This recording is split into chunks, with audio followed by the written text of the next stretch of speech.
Hey y'all, so I just wanted to give an update on the island and how everything's been going with it. The tank's also been doing well. I actually just finished cleaning it.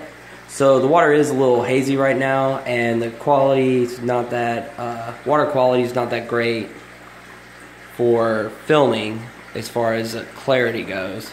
So I'm just going to stick to above the water line and focus on the island right now. Now one of the cool things about the island has been feeding time recently. I've been dropping in crickets to feed the fire-belly toad and the bullfrog, which can be seen right here. And normally I feed small crickets, but today all the store had was large, because I was hoping to show y'all one of the other inhabitants of the tank that likes to hunt the crickets. Is this spotted African leaffish right here. The reason he's hanging out on the island is he's hoping to snag himself a cricket. I noticed the last time I was feeding, he was hanging out right here, and he waited until a cricket came to the water's edge, and he jumped up out of the water and snagged him off the island. So that was really an interesting element added to the tank as far as getting to see fish hunt land creatures. But aside from the hunting, just getting to see all the little tiny changes on this island every day. From this tiniest of carpeting plants I have on here now, growing in the moss, to the slightly larger plants I have rooting in and rooting all the way down through the bottom of the island and into the water. And even over here, this Java moss has spread by itself across from the other side and started wrapping itself up in the roots of these other plants. And all this has started to form on its own on the driftwood.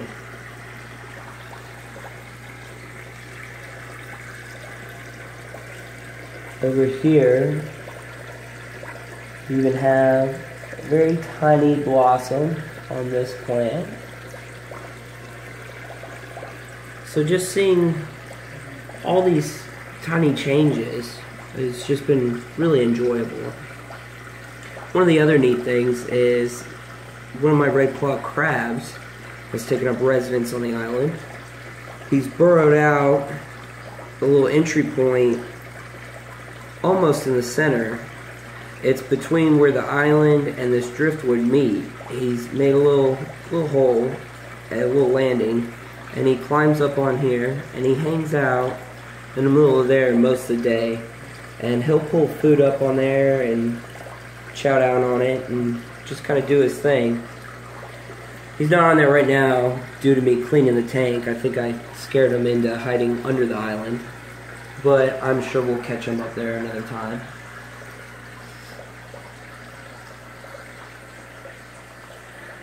So as far as the plants go, I've moved from trying to purchase and plant terrarium plants to just grabbing up what I can find growing around in my backyard, which would be this grass here, the moss, clover, excuse me, and this fern back here, and here are some examples. Also this plant here. I've taken several plants that I'm already growing in the aquarium and started growing them above the aquarium, which would be this plant here, here, and here.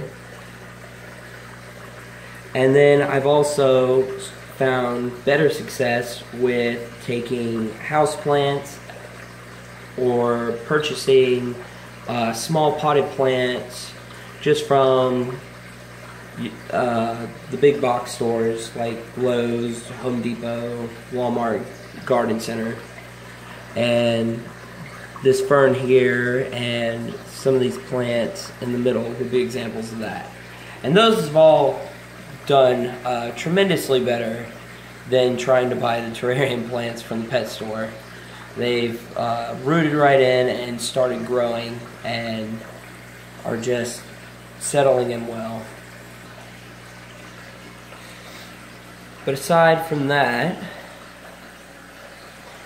I'd say the only problem I've had with the island so far, which isn't major and was to be expected, is I have around the edges, I have erosion. So you can see here, I just added a new piece of moss, and a couple other spots I've added new moss where it's been eroded out. So to solve it, I added new moss and I just simply lowered my water line slightly. So I may eventually try readjusting the driftwood so I can raise the island up just an inch or so more, because I really do want to have my water line high enough that I can use my surface skimmer, which at this level I currently can't.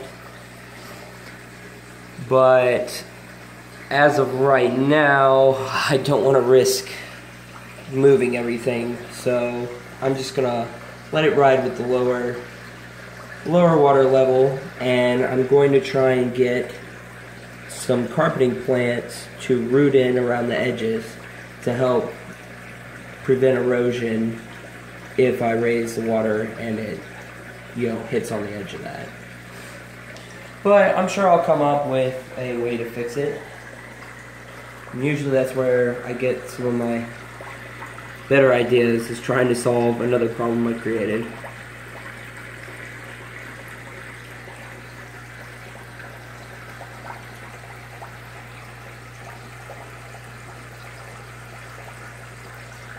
But anyway,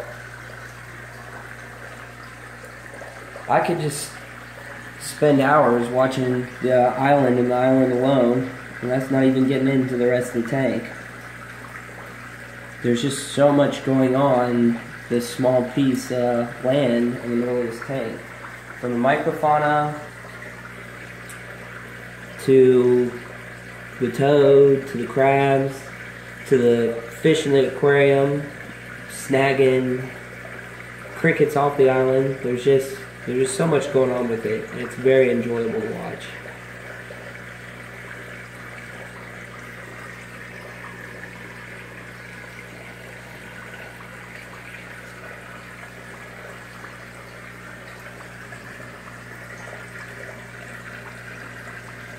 Maybe we can find real quick before I head out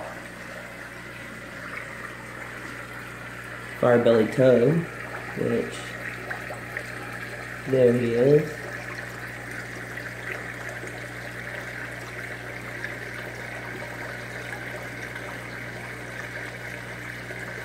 He's already snagged up a cricket or two, so he's probably not going to be doing too much.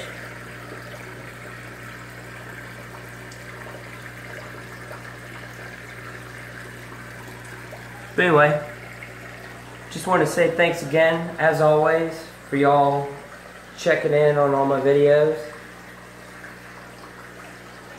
I have a lot of fun updating y'all. I'm trying to